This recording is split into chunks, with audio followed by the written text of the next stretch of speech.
Halo guys, apa kabar nih kalian? Semoga baik-baik aja ya. Jadi pada video kali ini kita akan bahas alur cerita dari film yang berjudul Disappear Completely.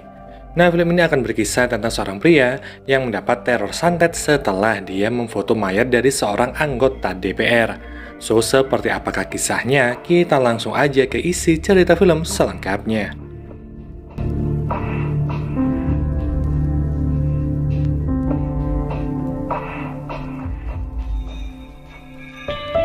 Kisah dibuka dengan sebuah prolog, yaitu fotografi merubah seluruh dunia menjadi kuburan.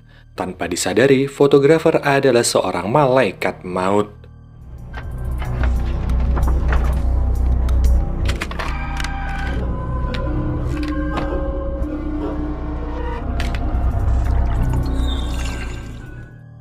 Lalu kita akan dibawa ke seorang pria bernama Santiago. Dia adalah fotografer untuk majalah kriminal, di mana dia selalu mencari mayat untuk difoto. Santiago sendiri adalah orang yang sangat ambisius, di mana dia akan melakukan apapun untuk mendapatkan foto yang bagus. Karena hal ini jugalah Santiago sering begadang di malam hari. Karena setiap ada mayat yang baru aja mati, maka dia akan segera ke sana. Jadi bisa dikatakan, di mana ada mayat di situ ada Santiago.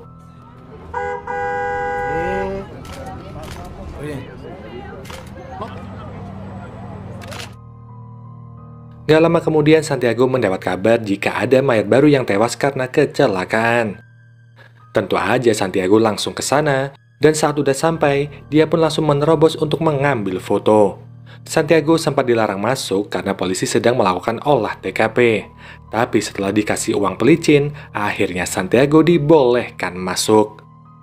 Dengan cepat dia mengambil foto dari mayat ini, dan dari pekerjaan inilah Santiago punya banyak kenalan polisi. Dia pun langsung pulang ke rumah dan mengedit foto itu sebelum dikirimkan pada majalah tempat dia bekerja. Saat mengedit ini terlihat jika Santiago selalu ditemani oleh anjing kesayangannya yang bernama Zombie. Pagi harinya Santiago dibangunkan oleh sang istri yang bernama Marce, di mana Marce adalah seorang perawat, dan sebelum berangkat ke rumah sakit, Marce mengajak Santiago untuk makan malam bersama guna merayakan ulang tahunnya. Awalnya Santiago menolak, tapi karena Marce ini memaksa, akhirnya dia pun berjanji akan makan malam bersama dengan Marce. Selanjutnya Santiago pergi ke kantor, tapi saat bertemu dengan si bos, Santiago sedikit dapat ceramah dari bosnya ini. Dia pun segera menjemput Marce dan berangkat ke salah satu restoran yang ada di kota itu. Tapi baru aja mau turun, Santiago dapat kabar dari teman polisinya jika saat ini ada kasus pembunuhan. Awalnya Santiago ingin mengabaikan kasus ini, tapi ternyata kasus ini adalah kasus pembunuhan seorang anggota senator. Tentu Santiago gak bisa menolak untuk pergi, karena kasus ini melibatkan orang penting, yang kalau di Indonesia seperti kasus yang melibatkan anggota DPR. Dia pun izin pergi sama istrinya, tapi tentu aja Marce ini sangat kecewa dan sangat marah kepada Santiago. Marce pun ingin pulang sendiri aja, tapi Santiago beralasan jika semua ini adalah tugas dari pekerjaannya. Marce pun memberitahu jika alasan kenapa dia ingin sedikit diperhatikan adalah karena sekarang ini dia sedang hamil. Hanya aja Santiago ini malah gak suka karena dia sendiri belum siap jika harus memiliki anak. Dia pun meminta Marce agar membahasnya di rumah karena sekarang ini ada mayat senator yang harus dia foto. Marce pun sangat kecewa pada suaminya itu dan langsung pergi dari sana. Santiago sendiri segera pergi karena takut gak keburu untuk memfoto mayat senator itu. Sesampainya di sana Santiago udah terlambat karena sebentar lagi pemeriksa mayat akan tiba dan Santiago disuruh pulang aja. Tapi Santiago ini nggak mau pulang sia-sia, yang mana dia pun dengan nekat naik pohon dan masuk ke rumah itu secara diam-diam.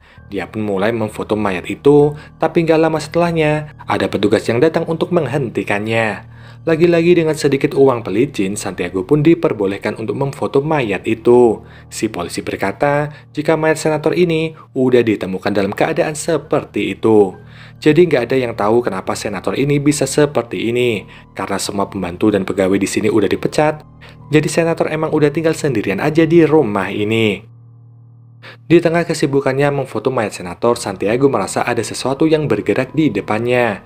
Dikira itu adalah setan, ternyata itu hanyalah seekor tikus. Dia pun lanjut memfoto sang senator hingga dia dikejutkan oleh sesuatu.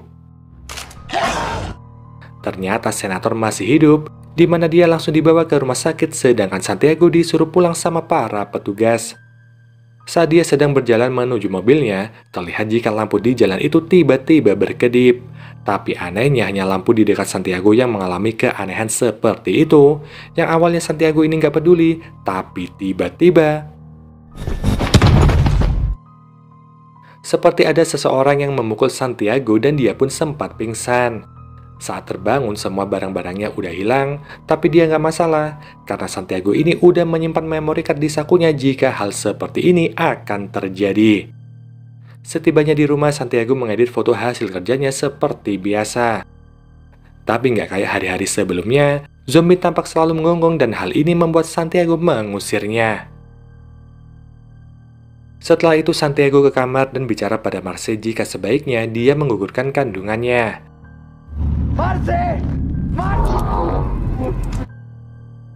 Santiago sempat bermimpi aneh dan saat terbangun dia baru sadar jika kepalanya terluka. Tiba-tiba dia juga mimisan dan di saat itulah ada polisi yang menghubungi Santiago guna mengabarkan jika udah ada mayat baru yang ditemukan. Kali ini ada mayat wanita hamil yang ditemukan dalam keadaan tertusuk. Entah siapa yang melakukan ini, tapi si mayat dibuang di sini begitu aja. Para polisi sangat gak tahan dengan bau busuk dari mayat ini. Tapi berbeda dengan Santiago yang terlihat biasa aja karena ini emang bagian dari pekerjaannya. Dia pun mengangkat sedikit pakaian mayat ini agar terlihat bagian perut yang udah membuncit. Tapi nggak lama setelah itu, mayat ini terbangun dan mulai menghampiri Santiago. Namun semua itu ternyata nggak nyata dan hanya imajinasi dari Santiago aja. Santiago pun mulai kejang-kejang dan mengeluarkan busa dari mulutnya. Dia pun dirawat oleh petugas kesehatan yang datang ke sana, tapi anehnya penciuman Santiago ini tiba-tiba nggak berfungsi. Jadi saat memfoto mayat tadi, Santiago bisa bertahan dari bau busuk adalah karena dia udah nggak bisa mencium. Namun dalam pemeriksaan ini nggak ditemukan penyakit apapun di dalam tubuh Santiago. Dan oleh karena itu, si petugas menyuruhnya ke dokter untuk pemeriksaan lebih lanjut. Setelah pulang ke rumah, Santiago langsung ngedit foto itu dan langsung memasangnya di majalah. Tapi saat meminum kopi, kali ini Santiago gak bisa merasakan apa-apa. Santiago masih merasa biasa aja, meskipun indera penciuman dan juga perasaannya udah hilang. Dia pun pergi ke rumah sakit untuk menemui Marce dan mulai bicara kalau dia ingin agar Marce ini menggugurkan kandungannya. Tapi saat makan bersama ini, Marce menyadari jika Santiago telah kehilangan indera perasanya. Dia pun membawa Santiago ke dokter, dan dokter bilang jika Santiago ini baik-baik aja. Menurut dokter, semua ini hanya karena Santiago yang sering insomnia. Jadi dokter hanya menyarankan agar Santiago ini banyak istirahat. Sepulangnya di rumah, Santiago mendapati zombie yang masuk ke bawah lemari. Santiago melarangnya melakukan itu, tapi zombie ini malah menggigit tangan Santiago. Zombie tiba-tiba menjadi ganas, dan oleh karena itulah Santiago mengurungnya. Dia pun membersihkan luka bekas gigitan zombie, dan selanjutnya Santiago mulai mencari tahu tentang penyakit yang kini dia derita. Saat sedang mencari di internet ini, Santiago teringat dengan kasus senator yang tempo hari dia foto. Dia merasa bahwa setelah dia datang ke rumah senator itu, kejadian aneh mulai menimpa dirinya. Dan karena hal inilah Santiago berniat untuk menemui sang senator di rumah sakit. Dia pun menyamar sebagai dokter dan masuk ke ruang di mana senator dirawat. Dia pun melihat catatan kesehatan senator dan menemukan jika sang senator ini punya penyakit yang sama bahkan lebih parah dari Santiago. Dia udah kehilangan semua panca inderanya, dan kini senator udah nggak bisa melihat, tuli, dan juga bisu. Di malam harinya, Santiago merasa kakinya digigit tikus, tapi ternyata itu hanyalah mimpi. Dia juga merasa jika perut Marce berdarah, dan lagi-lagi itu juga mimpi. Dia lalu ke dapur untuk minum, dan tanpa sengaja, Santiago memecahkan gelas karena zombie yang terus menggonggong. Di sini pun terjadi keanehan, di mana Santiago udah nggak merasa sakit ketika menginjak pecahan gelas. Dia mulai membersihkan pecahan gelas itu, tapi dia malah menemukan sesuatu di bawah lemari. Ternyata itu adalah bangkai kodok yang udah dirobek perutnya. Jadi ini adalah alasan kenapa zombie masuk-masuk ke bawah lemari. Besoknya Santiago menemui teman polisinya dan bercerita jika ada seseorang yang menaruh kodok mati di rumahnya. Melihat itu, polisi tersebut berkata jika ini adalah sihir. Santiago udah disantet, dan hal ini bukannya nggak mungkin, karena pasti ada banyak orang yang benci kepadanya. Mungkin anggota keluarga dari mayat yang pernah difoto oleh Santiago nggak terima dan mulai mengirim santet pada Santiago. Kemungkinan besar pelakunya adalah orang yang memukul serta mengambil kamera Santiago tempo hari. Awalnya Santiago ini tertawa karena dia sama sekali nggak percaya pada hal gaib. Tapi mengingat apa yang dialaminya adalah hal yang sangat gak masuk akal, Santiago pun mulai percaya jika saat ini dia sedang disantet. Polisi ini pun menyarankan agar Santiago pergi ke dukun untuk menangkal santet tersebut. Dia pun segera pergi ke alamat dukun yang diberi oleh teman polisinya itu, dan sesampainya di sana, Santiago bercerita tentang keanehan yang dia alami. Si dukun lalu menggosok badan Santiago dengan sebutir telur. Saat telur itu dipecahkan, terlihat jika telur itu berwarna hitam. Hal ini memperlihatkan jika Santiago positif udah disantet. Santiago lalu memperlihatkan kodok mati yang udah dia temukan. Si dukun menyuruhnya untuk membuka perut kodok yang udah dijahit itu dan menemukan jika isinya adalah sebuah kertas yang bertuliskan Santiago hidupmu dalam kegelapan. Si dukun lalu berkata jika Santiago udah mengganggu orang yang seharusnya nggak boleh dia ganggu. Si dukun merasa jika santet ini terlalu kuat, jadi dia nggak bisa mencabut santet ini. Dia pun menyuruh Santiago menutup mata guna membuktikan sekuat apa santet yang dia terima.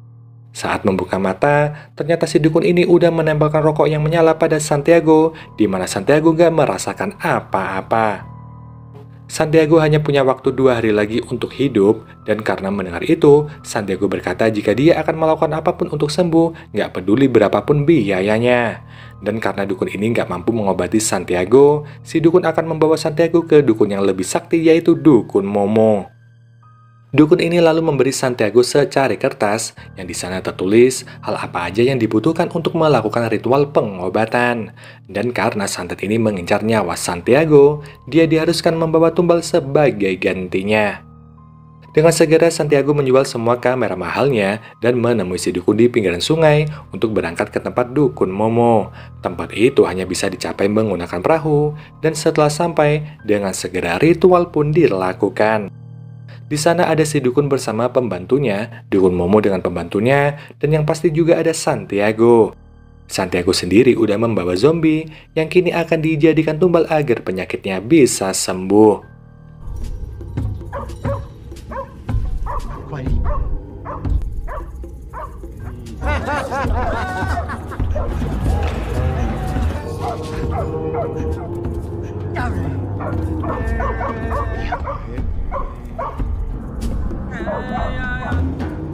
Setelah melakukan ritual, kini saatnya Santiago untuk menghabisi zombie sebagai tumbal.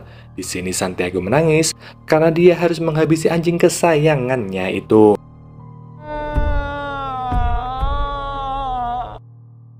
Pagi harinya si dukun berkata jika ritual ini udah sukses dan sekarang Santiago udah terlepas dari santet itu. Setelahnya Santiago pulang ke rumah dan berkata pada istrinya jika dia sangat menyesal karena membatalkan makan malam di hari itu. Karena jika Santiago ini tetap bersama Marcy dan gak ke rumah senator, dia pun gak akan disantet. Hanya aja Santiago ini belum cerita jika dia udah melakukan ritual penyembuhan dan menjadikan zombie sebagai tumbal. Di pagi berikutnya, Santiago merasa jika telinganya sangat sakit. Ternyata ada serangga yang masuk ke dalam telinga Santiago, di mana hal ini membuat pendengaran Santiago semakin buruk. Barulah setelah itu Santiago berkata apa yang sebenarnya terjadi. Dia udah disantet, di mana hal ini secara perlahan membuat Santiago kehilangan panca inderanya. Marcy belum bisa percaya hingga Santiago menyayat tangannya sendiri untuk membuktikannya. Marcy lalu pergi untuk mengambil betadine, tapi di saat itulah Santiago pergi diam-diam untuk menemui si dukun. Sesampainya di sana, Santiago marah-marah karena ritual yang dia lakukan ternyata nggak ada efeknya sama sekali. Tapi tampaknya si dukun ini nggak di rumah, sehingga Santiago pergi ke pinggiran sungai, tempat dia kemarin berangkat ke rumahnya dukun Momo. Dan benar aja dia berhasil bertemu dengan si dukun. Tapi di sana banyak sekali orang, dan mereka sedang membawa mayat orang mati. yang ternyata dukun Momo udah mati tepat setelah melakukan ritual penyembuhan untuk Santiago. Meskipun Santiago ini bilang jika ritual kemarin gak berhasil dan dia memohon untuk dibantu, si dukun tetap gak bisa karena santet yang menyerang Santiago ini terlalu kuat. Si dukun hanya bisa menyarankan agar Santiago ini pulang aja dan menikmati waktunya yang tersisa. Saat pulang ke rumah, Marcy udah berangkat ke rumah sakit, dan setelah itu, Santiago mulai mengecek foto yang dia ambil di rumah senator. Dan saat dia merubah cahayanya, ternyata ada sosok misterius yang ikut difoto oleh Santiago. Jadi orang inilah yang udah mengirim santet pada Santiago, dan mungkin karena dia ikut difoto, dia pun gak terima dan mulai menyantet Santiago. Kemungkinan orang ini adalah penyihir dan Santiago memutuskan untuk pergi ke rumah senator guna memastikannya. Dia pun mencari di mana sosok itu saat difoto, dan ternyata tempat itu adalah cermin. Jadi si penyihir itu melihat Santiago dari pantulan cermin, dan dia berdiri di seberang ruangan. Dia pun menelusuri rumah itu, dan menemukan kodek serupa yang dia temukan di rumahnya.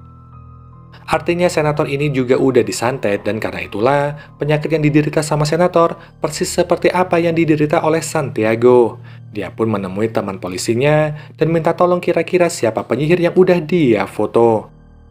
Tapi teman polisi Santiago ini nggak berani membantunya karena mereka takut kena santet juga. Mereka hanya bisa menyarankan Santiago ini mencari siapa orang yang udah bermusuhan sama sang senator. Santiago lalu mencari di koran dan menemukan satu orang yang udah bermusuhan sama sang senator. Dia adalah Elena, yang merupakan musuh politik dari sang senator. Santiago lalu minta tolong pada bosnya untuk bertemu dengan seseorang. Yang ternyata Santiago ingin bertemu dengan sopir dari Elena. Si sopir tahu banyak tentang Elena, dan saat Santiago ini menunjukkan foto penyihir itu, benar aja si sopir ini tahu di mana penyihir tersebut. Tapi sebelum pergi, si sopir kembali bertanya, apakah Santiago yakin akan menemui si penyihir? Santiago bilang jika dia nggak punya pilihan lain, dan inilah satu-satunya cara agar dia bisa sembuh. Dia bermaksud meminta penyihir itu untuk menarik santetnya. Setelah pergi cukup jauh, akhirnya Santiago tiba di rumah si penyihir yang ada di tengah hutan. Dia pun masuk ke rumah itu dan menemukan banyak foto dari korban santet penyihir ini. Ada foto sang senator, dan pastinya ada foto dari Santiago. Dia pun melihat seseorang di dekat api unggun dan juga seekor kambing. Dia juga melihat satu orang lagi, tapi tiba-tiba saat terbangun, Santiago udah nggak bisa bergerak sama sekali. Dia pun memohon pada sang penyihir agar sang penyihir ini menarik santetnya. Santiago rela melakukan apa saja, di mana sang penyihir pun akhirnya mau untuk menarik santetnya dari Santiago. Tapi si penyihir ini meminta ganti, yaitu anak yang masih ada di dalam kandungan Marcy, dan Marcy itu sendiri. Tentu aja Santiago ini nggak mau jika dia harus menyerahkan Marcy dan juga anaknya yang masih ada dalam kandungan. Tapi si penyihir masih memberinya kesempatan, di mana dia memberi Santiago cairan misterius, dan jika dia berubah pikiran, Santiago bisa memberikan cairan itu kepada Marcy. Setelah itu si penyihir menghilang dan Santiago secara perlahan bisa bergerak. Dia pun pulang ke rumah, di mana panca indera Santiago udah hampir nggak berfungsi. Dia lalu membuat minuman dan meneteskan cairan misterius itu pada minuman tersebut. Rencananya minuman itu akan diberikan pada Marcy agar dia bisa sembuh kembali. Tapi saat Marcy ini hampir meminumnya, Santiago berubah pikiran ketika melihat Marcy yang sangat peduli kepadanya. Di saat itulah mata Santiago tertutup, dan setelahnya film pun selesai.